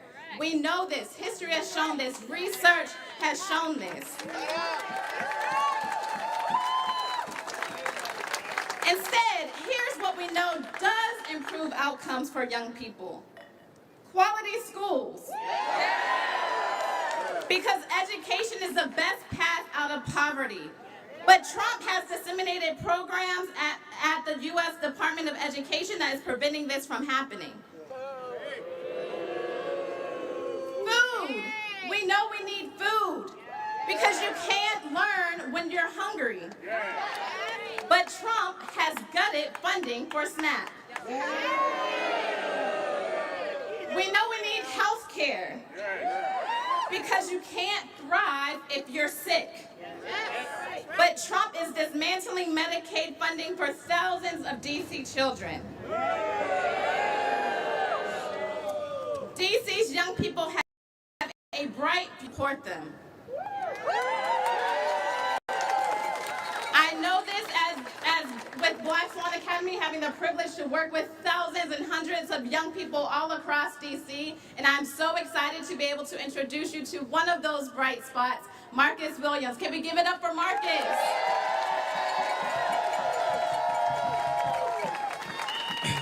Hello everybody. My name is Marcus Williams. I'm a youth organizer with Black Swan Academy, graduate of Anacostia High School, and incoming freshman. Thank you. And incoming freshman at Morehouse College. Today, I will be speaking out against the harsh reality of what some people believe will change and reform our city for the better. Growing up in D.C., specifically Ward 8, it was hard, and I do want my community to be free of violence, but simply locking people up is not the answer. History has proven that. True safety is not about increasing police presence, it's making sure every person has the resources they need to thrive mentally, physically, and emotionally. In honest words, has anybody ever stopped to wonder why the violence in these neighborhoods are happening? People talk about reforming and building a new DC instead of trying to solve and fix the issues happening inside of DC already. And firstly, how can you change or reform a place when the residents of DC did not elect you?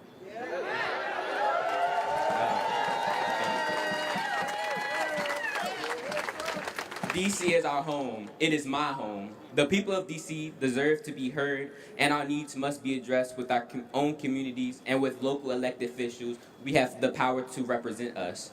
Secondly, back to the topic at hand, the new DC with these harsh laws, like being charged as an adult at 14.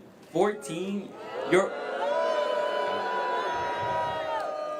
Your brain doesn't even fully develop until 23 at most times. And you think charging a young child at 14 as an adult will make DC better?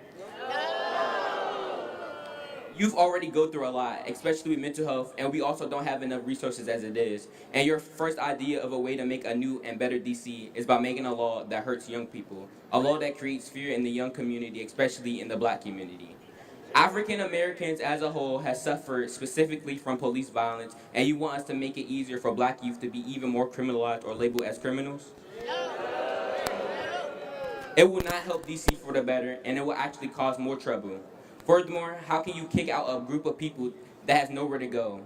Homelessness has been one of the biggest issues in DC for who knows how long, and instead of trying to solve it and find better solutions for it, you want to kick people out? For the past year, it has come to my attention that the DC government has been moving away from trying to fix homelessness, but why? You talk about making DC new and better and all this other stuff, but how can you do that when you're trying to avoid a problem instead of fixing it?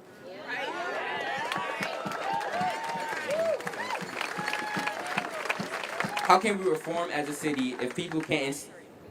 How can we reform as a city if people can't see? Instead of taking the money out of shelters and programs, put more and more money and time into these shelters and programs so that in due time, homelessness doesn't even have to be a problem in DC. Instead of avoiding the issues and problems inside of DC and threatening the lives of people in it, why not put more programs in place to help youth not succumb to violence they may see in their everyday lives? Trump has already cut programs for SNAP, health professionals, and TANF instead of adding more trained mental health professionals, adding more and more SNAP and TANF money, and making more places for youth so that they don't have to resort to violence. Thank you for listening. When Black youth are under attack, what do we do? Stand up, fight back. When Black youth are under attack, what do we do? Fight back. When Black youth are under attack, what do we do? Rise up, fight back. What do we do? Rise up, fight back. What do we do? Rise up, fight back. Thank you.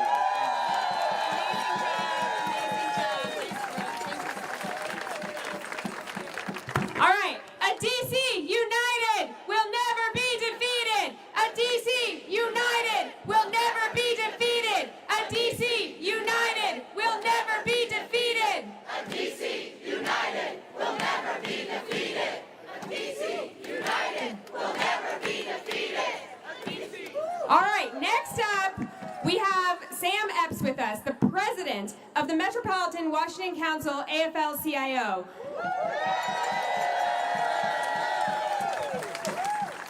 Thank you, and again, Marcus, we wish you the best at Morehouse, and we look forward to you becoming a leader here in D.C. again. Good morning. Good morning, good morning, good morning, D.C. My name is Sam Epps, and I'm the president of the Metropolitan Washington Council AFL-CIO. We are a council of more than 150 local unions who together represent 150,000 workers in D.C. and in Maryland. Our movement includes restaurant workers, firefighters, teachers, electrical workers, construction workers, and many other industries that make D.C. run. Trump's attacks on federal workers has hit D.C. region harder than any other place in the country. The federal government and affiliated industries are the backbone of D.C.'s economy. More than 50,000 D.C. residents are employed by the federal government, about 13% of all jobs in D.C. By comparison, federal jobs are 1.9 of all jobs nationwide. And if this president really cared about safety in D.C., he wouldn't be spiking unemployment rates here in D.C. If Trump cared about safety in D.C., he would reinstate all fired federal workers today so these workers can provide for their families. If Trump really cared about safety in D.C., he would respect the collective bargaining rights of federal unions so that D.C. workers can fight for wages and conditions that they deserve. But he has not done that. Instead, he has steadily eliminated the jobs that people in D.C. rely on. The workers who process VA benefits, Social Security checks, who run our airports, who keep our food safe, they all deserve to provide for their families. The good news is there's much more in D.C. than the federal government. There is go-go music, there's mambo sauce, as is there the federal government. And you know what? The federal government needs D.C. The federal government needs D.C. hotel workers who provide lodging for millions of Americans who visit D.C. each year. The federal government needs D.C. first responders who heroically defended the Capitol on January 6th. The federal government needs D.C. transit workers who get thousands of D.C. area commuters to work every day. The federal government needs D.C. food service workers who serve millions of meals to people in this city every single day. And the federal government needs D.C. municipal workers who make our city runs and cleans up federal parks. We have a saying in the labor movement, if you come for one of us, you come for all of us. Injustice to one worker is an injustice to all of us. And workers make D.C. run, and this city can't run without us. So we are here in solidarity with D.C. workers today. We join every day in calling for free D.C. Because when we fight, thank you.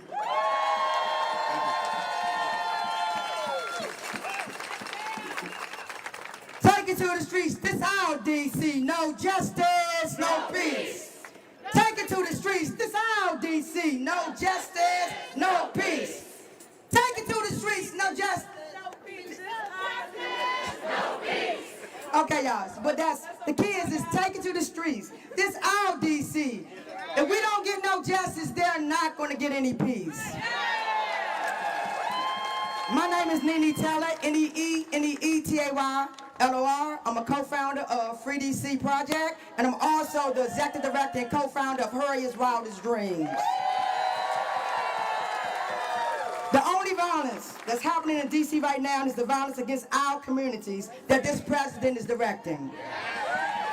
For 4 nights straight, the president has been trying to provoke violence here, right here, in the black communities and in the brown communities, having ICE kidnap our neighbors, having the black community be harassed and profiled and want a response. We say, hell no, we won't go.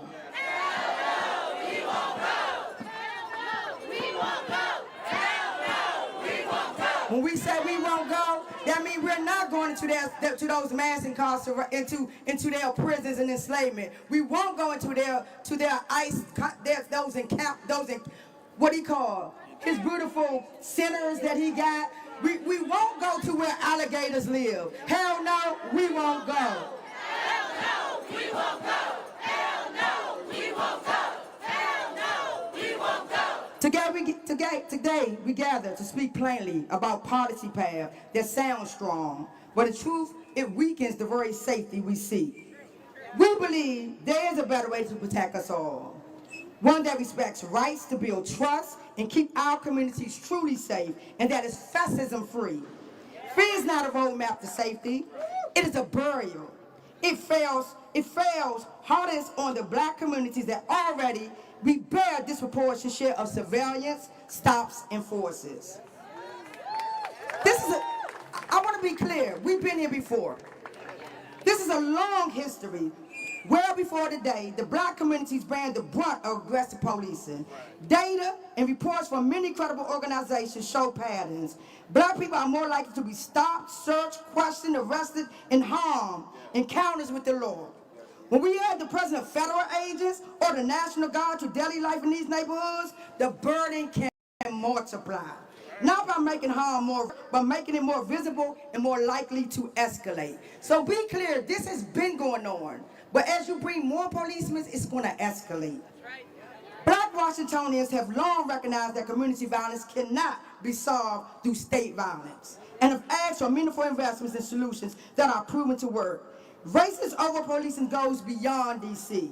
as the roots of American policing in many regions, like enslaved patrols. Police have been enslaving and murdering black people with freedom for punishment for centuries. I stand in front of you today with a signal to the residents of D.C. and the country that we will not be idle as oppressive structures try to harm our communities and take power. The fight for black liberation and the liberation of all people will not stop no matter our oppression, intimidation, manipulation tactics. We have the right to demand respect, to protect ourselves and protect each other.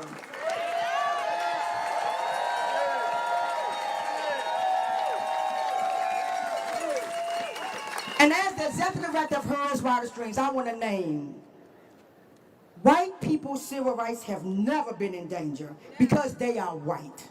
The white civil rights represents the desire from the Jim Crow, full stop. At Hers Wildest Dreams, and as we support Free DC, we're fighting against mass incarceration, policing, ICE, violence towards immigrants and Muslims, violence in Palestine, worker exploitation, and more. We're fighting for freedom and safety for all people, including black, brown, people who are women, feminine, queer, trans, gender non-conforming, immigrants, disability, pet, and more. We're not free until all of us are free. We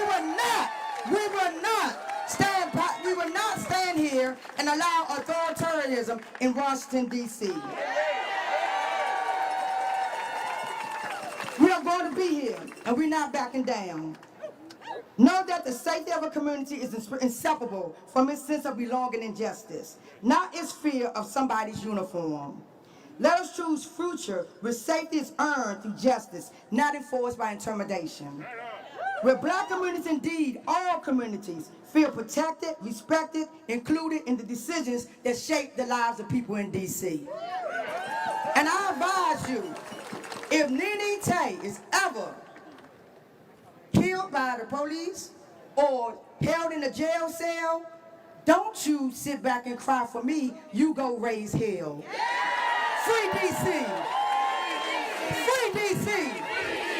Free DC! Ashe. Thank you, Nene. Our next speaker is Nadia Salazar, a core organizer with Colectivo Familias Migrantes. Hi everyone, my name is Nadia. I am an organizer with the Colectivo Familias Migrantes. Very proudly representing our community. Yo estoy hoy día con el Colectivo de Familias Migrantes. The district, much like the U.S., was built on the genocide of Native communities and by the forced and violent oppression of kidnapped African people and their descendants. With this, there's a vast history of discrimination and displacement that D.C. holds on the same people who built it. Therefore, this is our responsibility to ensure that our Black and migrant communities, knowing that these identities can and do intersect, that we have been impacted by the systemic injustice long before ICE began these tactics. After all, slave patrols were the earliest form of police in America, and ICE is just another iteration of that. From criminalizing black and brown residents through the omnibus bills that they present, through sneaky removals of protections of our migrant communities, DC is constantly under attack and targeted. We live in a time where migrant children are being removed from their foster homes, where construction sites fall silent when the sun rises while our community is kidnapped, where raids are so common we teach school songs to children that are in elementary school. We live in a time where our neighbors are disappearing and are going to state-sanctioned concentration camps like Alligator Alcatraz. And all we came here for when we migrated was safety. Our message is clear. Safety is our children going to school without fear of getting back to an empty home. Safety is restaurant workers going to work freely without fearing their own kidnapping. Safety is school nurses caring for our children without fear of being separated of their own children. Safety is not choosing between deportation or calling an ambulance because you're about to die. Safety is investing in our communities, not our surveillance. Safety is ICE out of our neighborhoods, our schools, our libraries, our construction sites, and our communities. Safety is ICE out of DC.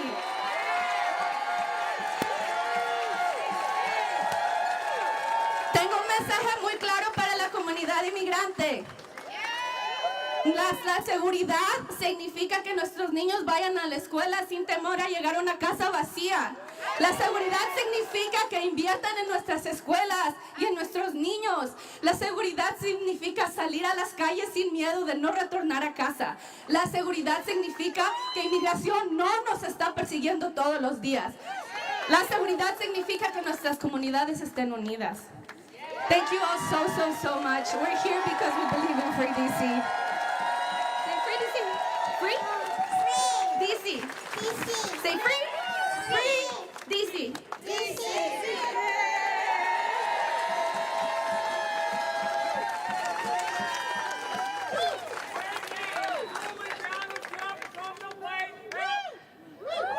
Thank you, Nadia. Next up, we have Reverend T.C. Morrow, pastor for public witness for Ecumenical Connections at Foundry United Methodist Church. Good morning. I'm Reverend T.C. Morrow, and I'm grounded this day in a piece of scripture from my own Christian tradition from Matthew 25. Then the righteous will answer him, Lord, when was it that we saw you hungry and gave you food, or thirsty and gave you something to drink? And when was it we saw you a stranger and welcomed you, or naked and gave you clothing? And when was it that we saw you sick or in prison and visited you? And the king will answer them, truly I tell you, just as you did it to one of the least of these, my brothers and sisters of mine, you did it to me. Let us pray. O God, who we know by many names, we give thanks for the air that we breathe this day, for the city sounds that surround us, and our ability to gather this day to witness on behalf of the 7,000 people who call the District of Columbia home.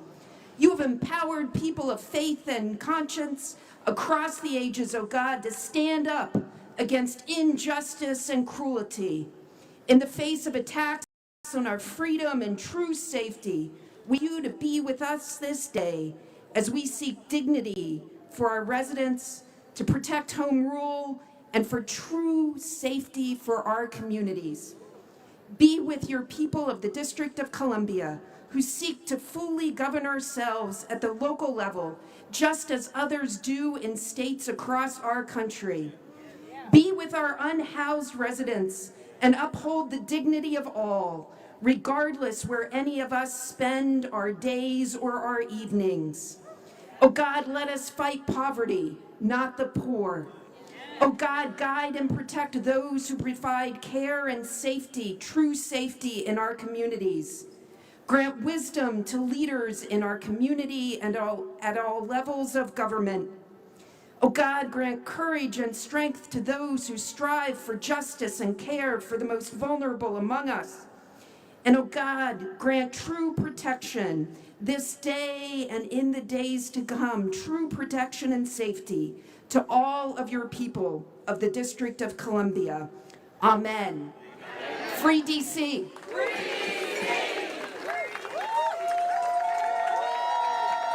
Thank you, Reverend TC. Free DC! Free DC! Free DC! Free DC! Free DC! Free DC! Free DC! Free DC! Woo! All right, next up we have Jesse Rabinowitz, Campaign and Communications Director at the National Homelessness Law Center. Good morning. My name is Jesse.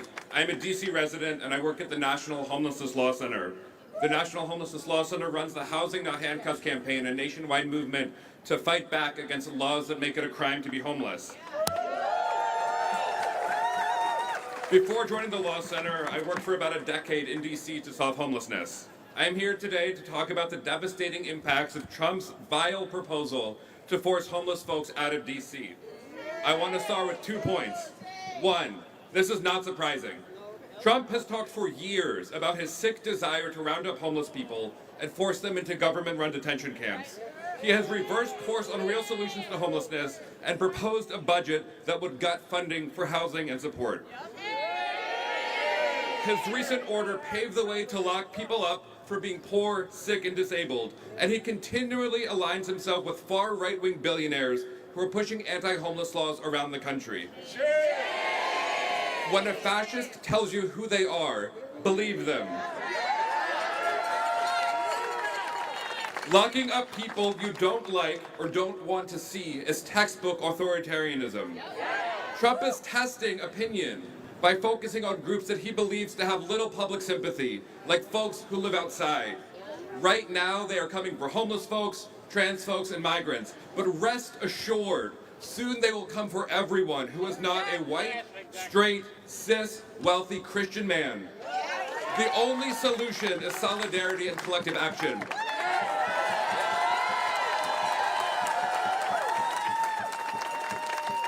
Folks not in DC might not be aware that unlike in other cities, the federal government controls most of DC's parks and green spaces. For this reason, the homeless folks living in these parks will be among the first hurt by Trump's backwards and dangerous anti-homelessness approach. But what starts in DC will spread to the rest of the country. Trump is using DC as a sandbox, which will have deadly and disastrous impacts on the real people who live here. This issue is personal to me. I used to do street outreach in the very parks Trump is targeting. People lived in these parks not because they wanted to. All right, you're watching Live Impact News on WCNC Plus. I'm Nick Sturdivant. Right now, we're a little past the bottom of the hour. We want to leave that counter-protest in our nation's capital to here in the press room. You see Secretary of Defense Pete Hegseth, Kash Patel, a few other folks within the Trump administration there as we are awaiting a press conference. According to a post to President Trump's Truth Social account, the event will address crime, murder, and death in the nation's capital, as well as the broader issues of cleanliness and the city's physical condition described as a beautification effort. So it looks like they were about to get started here. But you see, there he is, Vice President Trump, just getting to the podium. Let's listen in. I've been up here a lot. I've never seen a crowd like this. I think we need a ballroom, and that's happening. It's going to be a beautiful ballroom. This is really a lot of people, most I've ever seen in this room. And we're here for a very serious purpose, Something's out of control, but we're going to put it in control very quickly like we did on the southern border. I'm announcing a historic action to rescue our nation's capital from crime, bloodshed, bedlam, and squalor, and worse. This is Liberation Day in D.C., and we're going to take our capital back. We're taking it back.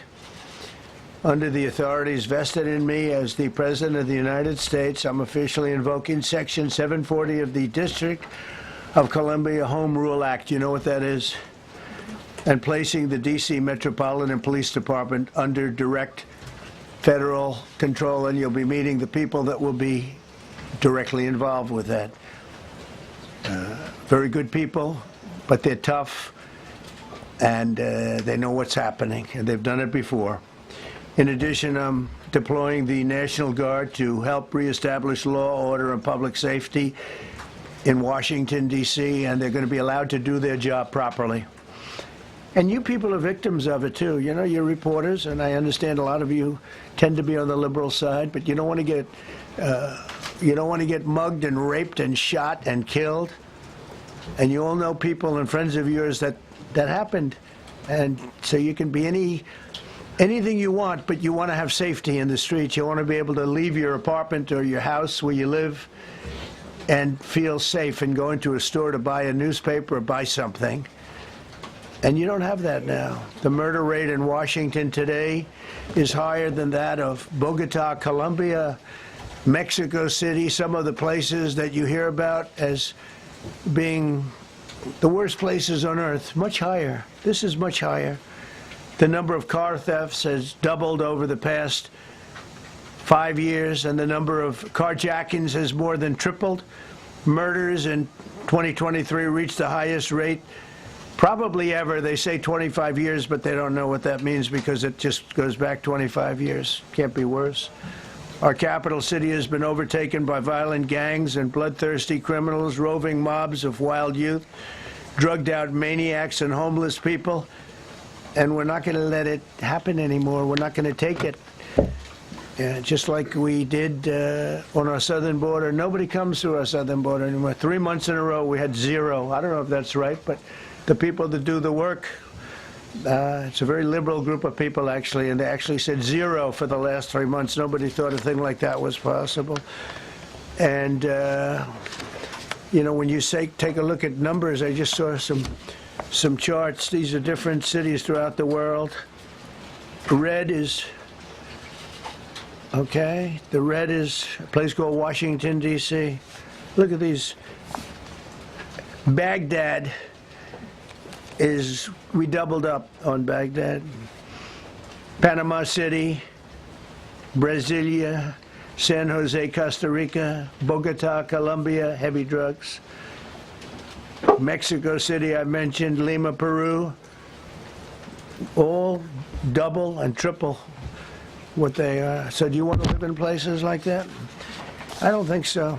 I don't think so. And I think the people in this room, if you wrote correctly, you'd see, look at the kind of numbers we have. D.C., 41 per 100,000, number one that we can find anywhere in the world. Other cities are pretty bad, but they're not as bad as that. Is that where you want to live? The reporters of the world? Juvenile offenders and crimes against persons, as they say. It's getting worse. Not getting better, it's getting worse. And we had a recent indication. There was a story about a man who was just left. He quit because he was asked to do phony numbers on crime. And we're going to look into that. Our family's going to be looking into that. But he was asked by the city, I guess, that we don't want to show the real numbers. Let me do numbers so it looks like it's going down. Not going down. And under Biden, it was a disaster. And nobody did anything about it. We're going to do things about it like you wouldn't believe.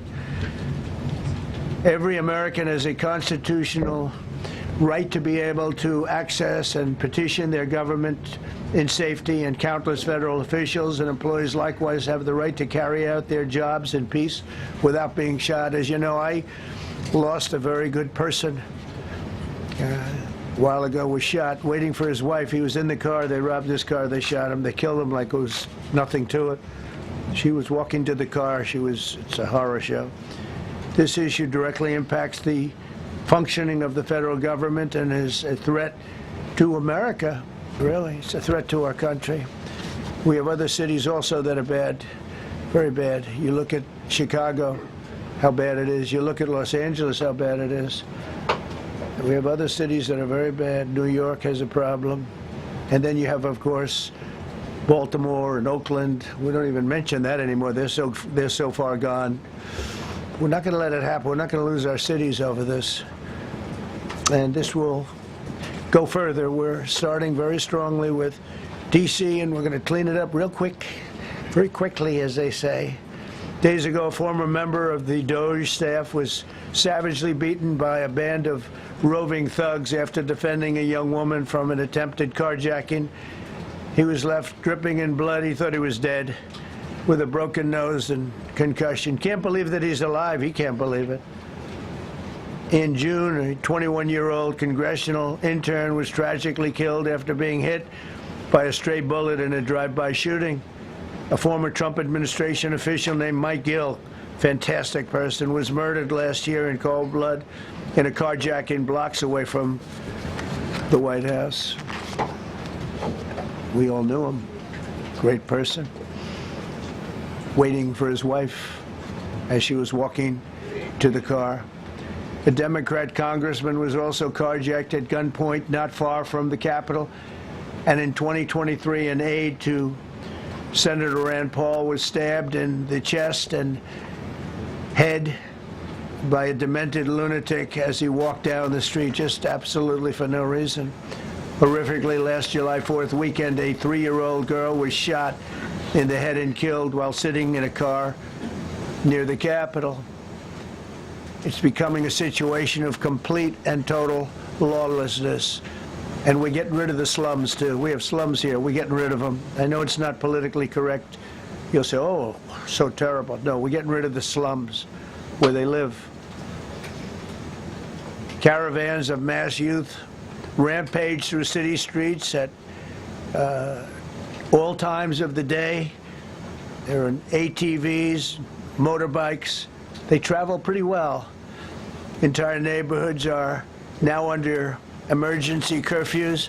Just this past weekend, gunfire went through, and you saw that, the Navy Yard.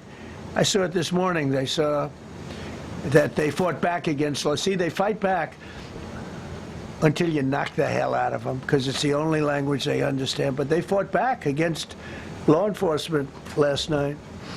And they're not going to be fighting back long, because I've instructed them and told them whatever happens, you know, they love to spit in the face of the police as the police are standing up there in uniform. They're standing and they're screaming at them an inch away from their face, and then they start spitting in their face. And I said, you tell them, you spit and we hit, and they can hit real hard. It's a disgusting thing. I've watched that for years, for 3-4 years. I've watched them. The police are standing, and they're told, don't do anything under any search. So and you can see they want to get at it. And they're standing there, and people are spitting in their face, and they're not allowed to do anything. But now they are allowed to do whatever the hell they want. This dire public safety crisis stems directly from the abject failures of the city's local leadership. The radical left city council adopted no cash bail. By the way, every place in the country where you have no cash bail is a disaster. That's what started the problem in New York, and they don't change it. They don't want to change it. That's what started it in Chicago. I mean, bad politicians started it, bad leadership started it, but that was the one thing that's central, no cash bail. Somebody murders somebody and they're out on no cash bail before the day is out. We're going to end that in Chicago. We're going to change the statute. I spoke with Pam and Todd and everybody. We're going to change the statute, and I'm going to have to get the Republicans to vote, because the Democrats are weak on crime, totally weak on crime. They don't know why. They want to stop because they get mugged too. But we're going to change no cash bail. We're going to change the statute and get rid of some of the other things. And we'll count on the Republicans in Congress and Senate to vote. We have the majority, so we'll vote. We don't have a big majority, but we've gotten everything, including the great, big, beautiful bill. Got that done, and that's one of the greatest things that's ever happened to people in this country. They're starting to figure it out, how good it is. Biggest tax cut in history. So many things.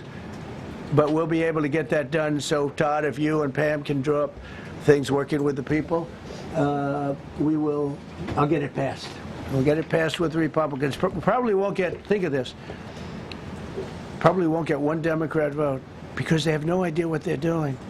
That's why they want men playing in women's sports. That's why they want transgender for everybody transgender. And they just got walloped in an election, in a landslide, and they haven't changed one thing. I saw the other day the certain gentleman who was a very well-known politician, Democrat, was fighting like hell that men should be allowed to play in women's sport. They just don't get it. They said it's an 80-20 issue, and I think it's a 97-3 issue. And I don't know who the three are. I've never heard anybody nobody's ever come up to me, sir, you have to let men play in women's sports. You have to do it, sir. Nobody's ever approached me. I don't know where this issue even comes from. Never seen anything like it. But they turned our nation's capital into a sanctuary jurisdiction. That's the other thing. We have to get rid of sanctuary cities as quickly as possible. We're going to do it, too. We have to. Because it's sanctuary for criminals. Releasing illegal alien gang members onto the streets in 2022, nearly 70% of criminals arrested in Washington went unprosecuted. That's not going to happen with the group we have standing aside and standing behind me. And at the Metropolitan Police Department, it's now reached a small number relatively compared to what it was, but it's thousands of people. You know, we have thousands of police. I was told today, sir, they want more police. I heard a number, 3,500 police. That's a lot of police. 3,500. I thought they were going to say, we only have 30 policemen or women. He said, we have 3,500. We need more. You don't need more. I never heard. That's like an army. How could you need more than 3,000? It just happened 2 minutes ago. Sir, they've requested more police. Oh, what do they have? About 3,500. I said, 3,500? This is not a big area. It's ridiculous. What you need is rules and regulations, and you need the right people to implement them. And we have the right people here, that I can tell you. Look at the border.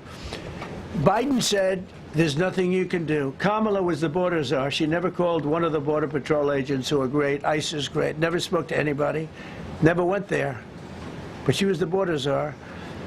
And everybody said it was impossible to fix. I fixed it in 3 months. No, really. I fixed it the first week, but really fixed it over the last couple of months. And I mean, literally to a point where, as I said, 0 illegals entering our country in the last 90 days. Pretty amazing. It's time for dramatic action. We're going to do the same thing over here. It's going to be a very safe city very soon. We're not looking to just take years, because a lot of people die in years. And we've got incredible people in this country, except we have to allow them to do their job. And that we will deliver like nobody's ever delivered before. I actually think it's easy. You know, if you're competent, it's easy. If you're incompetent, it's impossible. But I'm very competent. Last week, my administration surged 500 federal agents into the district, including from the FBI, ATF, DEA, Park Police, the U.S. Marshal Service, the Secret Service, and the Department of Homeland Security. You know, a lot of nations, they don't have anything like that. They got some police, and they're rough police. They don't have DEA, ATF, FBI, Park Police, the U.S. Marshal Service, Secret Service, Department of Homeland Security. They got some police, but they're rough police, and they do their job. They don't have crime. We're not going to have crime either. They made dozens of arrests, and that's what starts to happen. Again, cashless bail. Watch what we do with that. Today, we're formally declaring a public safety emergency. This is an emergency. This is a tragic emergency. And it's embarrassing for me to be up here. You know, I'm going to see Putin. I'm going to Russia on Friday. I don't like being up here talking about how unsafe and how dirty and disgusting this once beautiful capital was, with graffiti all over the walls. It's another part of it, by the way, because we're talking about safety, but we're also talking about beautification. We have the most beautiful, potentially, capital in the world. We always had. But people come from Iowa, they come from Indiana, they come and then they get mugged. Not going to happen. Keep coming, because by the time you get your trip set, it's going to be safe again, and it's going to be clean very quickly. We're going to replace the medians that are falling down all over the roads. We're going to replace the potholes. We're going to put a nice new coat of asphalt over the top. No, we don't have to rip the road out and spend 7 years building a new road because they cut everything. Because some designers said, well, we need 1/4 of an inch more turn for safety reasons. No, we're going to do it right. We're going to get it done quickly. So today we're declaring public safety emergency in the District of Columbia, and Attorney General Pam Bondi, who's fantastic, is taking command of the Metropolitan Police Department as of this moment. And I'll be making the appropriate notifications to Congress and to the mayor, our new DEA administrator, who's one of the top in the country. He better be Terry. If you're not, I'm going to get rid of you so fast. Terry Cole. Terry, thanks. Very good. We just got him. Most highly recommended person. And you'll be designated as the interim federal commissioner of the Metropolitan Police Department. Okay? And you run them tough. They're good. You have a lot of good people. You have people that shouldn't be there. You also have people that shouldn't be there. They got in there because of woke. But you have a lot of great police, and those people are the ones that want to help you. This city will no longer be a sanctuary for illegal alien criminals. We will have full, seamless, integrated cooperation at all levels of law enforcement, and we'll deploy officers across the district with an overwhelming presence. You'll have more police, and you'll be so happy, because you'll be safe. When you walk down the street, you're going to see police, or you're going to see FBI agents. We're going to have a lot of agents on the street. And you're going to have a lot of essentially military, and we will bring in the military if it's needed, by the way. We're going to have National Guard. But Pete Hegseth will tell you about it. We will bring in the military if needed. People say, oh, that's so terrible. He's going to bring in, it's been used many times over the years. I don't think we'll need it. I think we've got so many great people, including the people that are in the police department with proper leadership. They'll immediately begin massive enforcement operations targeting known gangs, drug dealers, and criminal networks to get them the hell off the street, maybe get them out of the country, because a lot of them came into our country illegally. They shouldn't have been allowed in. They come from Venezuela. They come from all over the world. We're going to get them the hell out. They won't be here long. But some of these people, a lot of them, are homegrown criminals. And these are bad people. These are rough people. And this is just a list of some of the people that were given to me today that were criminals removed from the D.C. streets this weekend. They were rough and tough. But we're rougher and tougher. Look at these people here. Nothing, you know. They're not going to be your local school teacher. Look at this guy. He has killed people numerous times. They're not going to be an asset. They will never be an asset to society. I don't care. I know we all want to say, oh, they're going to be rehabbed. It's not going to be rehabbed. I'm going to ask Doug Burgum to come up and say a couple of words, because he's in charge, as you know. He's Interior, but he's in charge of the U.S. Park Police. And I've heard so many great things about the Park Police. They're proud of it. They've been there for a long time. Their families oftentimes grow into the roles. They love the country. They love this area. So, Doug, could you say a few words, please? Thank you, Mr. President. On behalf of the U.S. Park Police, this is the oldest federal police force in the nation. They were formed in 1791 by none other than President George Washington. They've got the awesome responsibility of protecting our nation's most sacred monuments. In the National Mall, Washington Monument, Jefferson Memorial, Lincoln Memorial, Statue of Liberty, and out west, the Presidio and the Golden Gate area. These folks have tens of millions of visitors a year, the kind of people that President Trump's talking about, that come from around the country and around the world to see our sacred and learn about our history and our sacred monuments. They've been doing a fantastic job, but they are so pleased, the rank and file, that President Trump is now. You're watching Live Impact News on WCNC Plus. I'm Nick Sturdivant. We are approaching the end of the show, the top of the hour. There you see right there the Trump administration, President Trump to your right, at a press conference there in the press room at the White House. President Trump announcing he's placing the Washington, D.C. Police Department under federal control and employing the National Guard to make the nation's capital safer. He says he's promising new steps to tackle homelessness and crime in Washington, D.C., prompting the city's mayor to voice concerns about